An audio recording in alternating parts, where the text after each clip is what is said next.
G'day folks.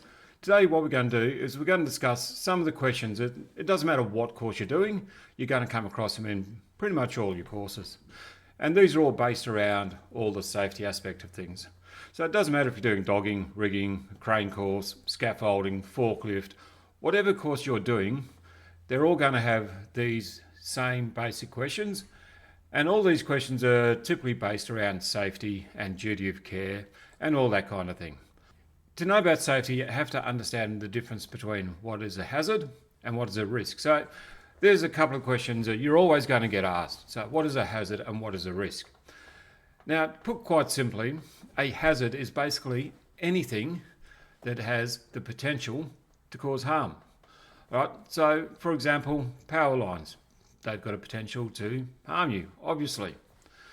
But does that necessarily make them a risk?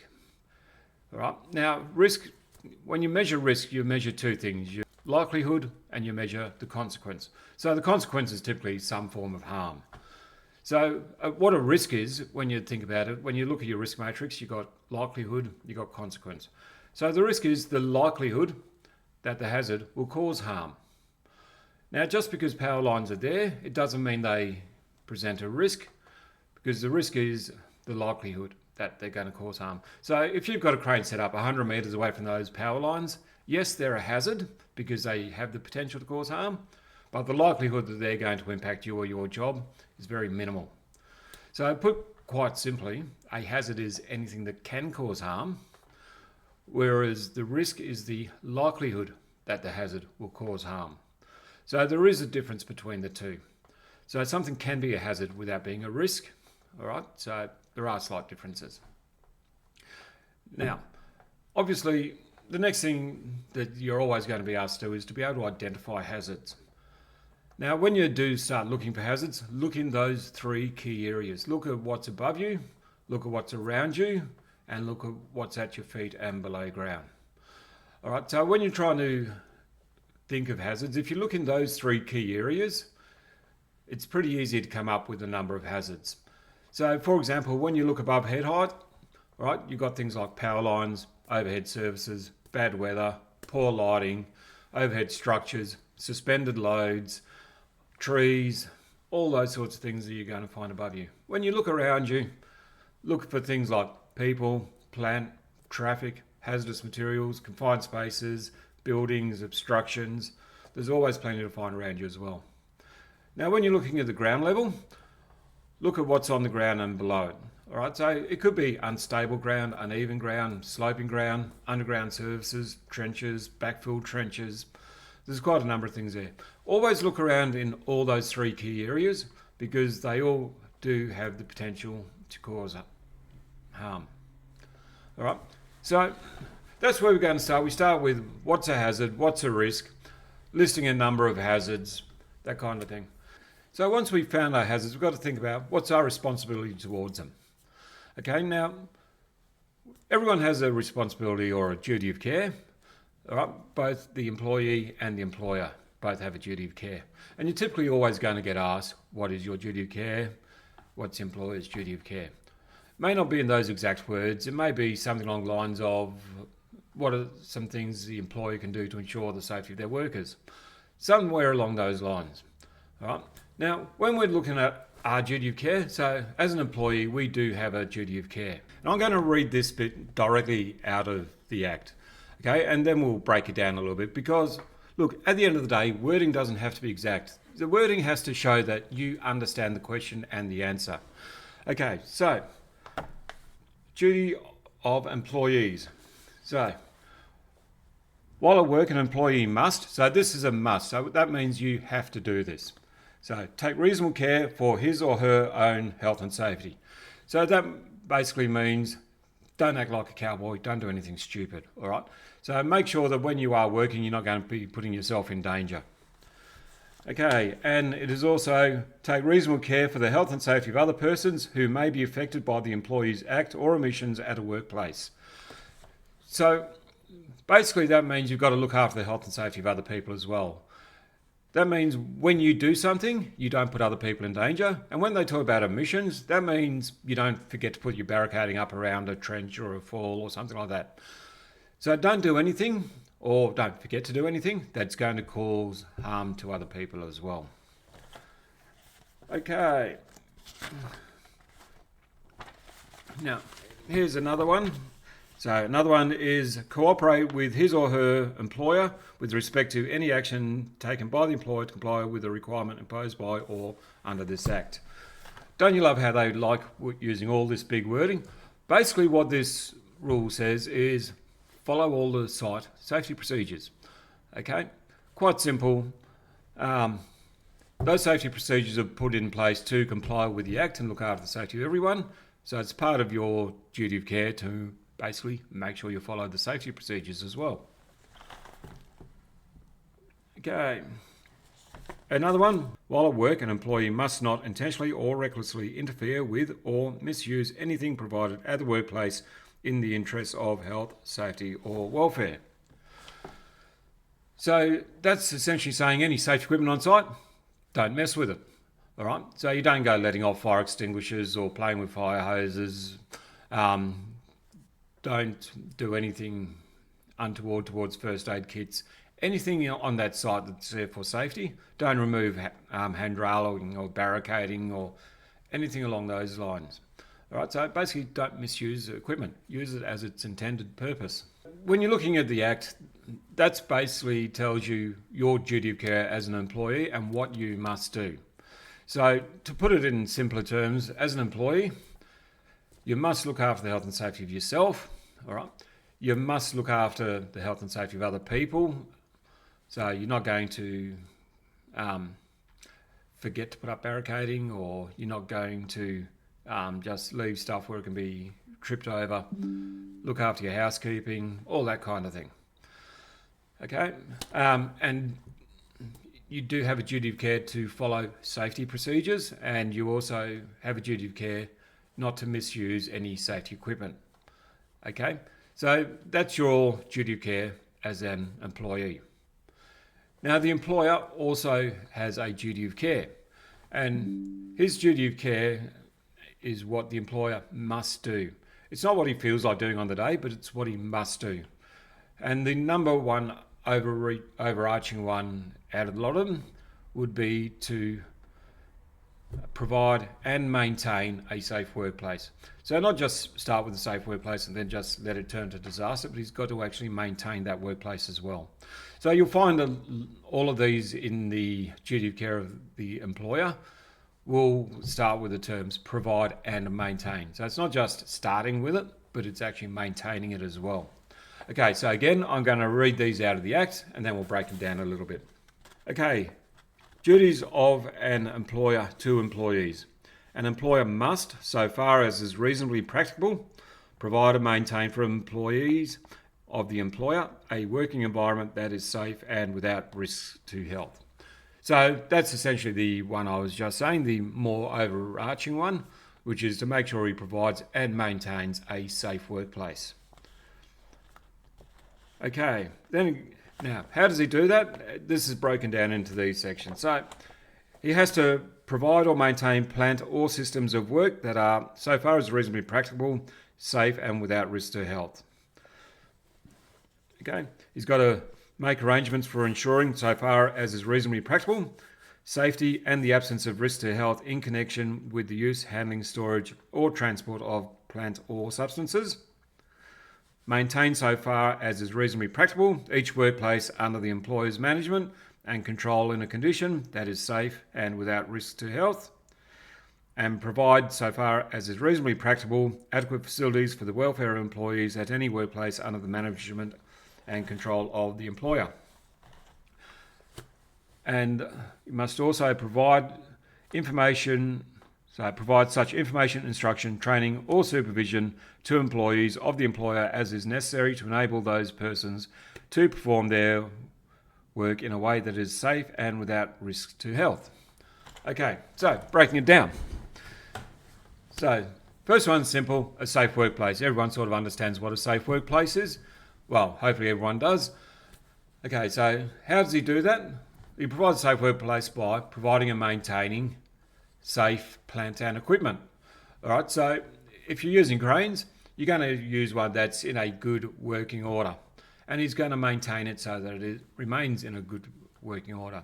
So he's got to maintain plant and equipment.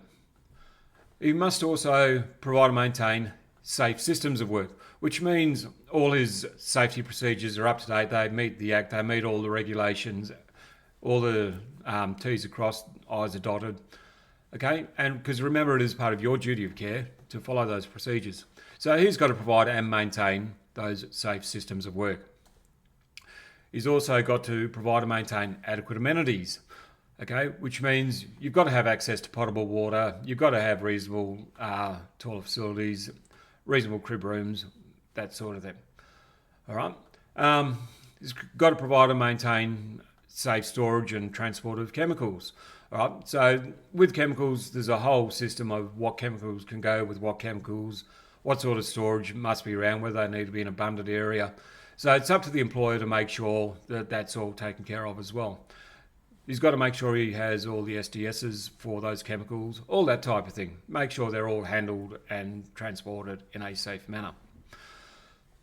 Now, the last one we mentioned there, I try not to use that with that question on duty of care of the employer. And the reason why is because it's actually got 4 words in it that's got to be in it. You'll find there's another question later on, which you'll be able to use those. So to put it simply, the employer must provide and maintain a safe workplace. He must provide and maintain safe systems of work. Must provide and maintain plant and equipment. And he must also provide and maintain adequate facilities. All right, so without using all the big words and the big long sentences and paragraphs you're going to find in the Act, you break it down into the basics of it. Makes life a lot easier. Usually going to get asked, before you do anything you're unfamiliar with, or operate something you're unfamiliar with, or before you're given a task that you don't know, the employer's got to provide you with something which is any one of information, training, supervision, or instruction. Now, you can't just be expected, look, I've got an open crane license, I've got a tower crane license, but that doesn't mean that I can go jump in any crane and drive it. Before I drive something that I'm new to, or even if it's something I haven't driven in quite some time, the employer must provide that adequate information and training. You can't just expect somebody to know how to drive every crane, and you want to make sure that someone's actually competent to drive that machine. So it's the employer's responsibility to make sure you are adequately trained in anything you operate. Not just hold a license, but actually get trained and given information and instruction on that particular machine or that particular task or whatever it is you're doing. All right, so there's some of the common safety questions you're going to sort of get. You're also going to get asked, what are some things you need to consider other than hazards when you're planning the job? So when you're planning a job, it's not always just about the hazards. There's a number of other things that you need to take into account as well. Now, when I'm doing the training, I typically use an acronym, PLACES. So things you need to consider other than hazards, the key words being other than hazards. So it's going to be things like permits required for the job, the location of the task, what the access and egress is like, what communications are you going to need to do it, what sort of equipment is going to be required to do the job, do you have a swims prepared to do the job. So there you've got your acronym PLACES, so permits, location, access and egress, communications required, equipment needed, swims prepared. But that's only the tip of the iceberg. It can be, do the people need to be inducted on site? Do you need any site-specific PPE? What's your availability of equipment? Has your equipment been serviced? All right, there is a whole host of things you can have in there. But keep in mind, the key point of the question are, when you're planning the job, things other than hazards. So long as you look at your answers and one of them's not a hazard, you should be pretty right. Another very common question is they always like to talk about power lines, especially when you're working with cranes and rigging. You really want to be well aware of what those power line distances are. So, and they do vary between states. So make sure you know what it is in your particular state. So here in Victoria, for example, if you're working near your distribution poles, it's going to be 6.4 metres or 3 metres with a qualified spotter. And if you're working near your transmission towers, it's going to be 10 metres or 8 metres with a qualified spotter. Now, if you needed to work closer than those distances, there's a couple of things you can do. You can contact local power authority to obtain a permit or seek an exemption. Even better, have the power line suitably isolated or insulated as well. Would be couple of pretty good answers to put in there, right? Because you're always going to need a permit, and you will preferably have them isolated before you go working anywhere near them. Now, if you're not sure of what type of power it is, you can always contact the local power authority as well. Now, it's always good to make those power lines a bit more visible. So a few ways you can make those power lines more visible, which is probably another common one you're going to come across, is you can put tiger tails on. If you're over waterways and things like that, rather than tiger tails, they tend to use marker balls. Or on a lot of civil construction sites, they use a lot of signage as well. So you can have tiger tails, you can have marker balls, you can have signage, all that type of thing. Some other common questions you're going to come across are things, look, doesn't really matter what sort of assessment you're doing, whichever course you're doing. Look for some specific terminology. So for example, if they ask when do you select something or when do you choose something, you're typically going to select or choose something when you're planning a job, so in the planning phase of a job. Whereas you get other types of questions where they may ask when do you check something or when do you inspect something. You always tend to do that before you start work. All right, so there's a slight difference in terminology. So if you're selecting or choosing something, it's typically when you're planning it, and you're checking it and inspecting it, checking or inspecting it before you start work. So throughout the courses, if you look for those sort of key words, select or choose is going to be in the planning stage. Check or inspect is typically before you start work. All right.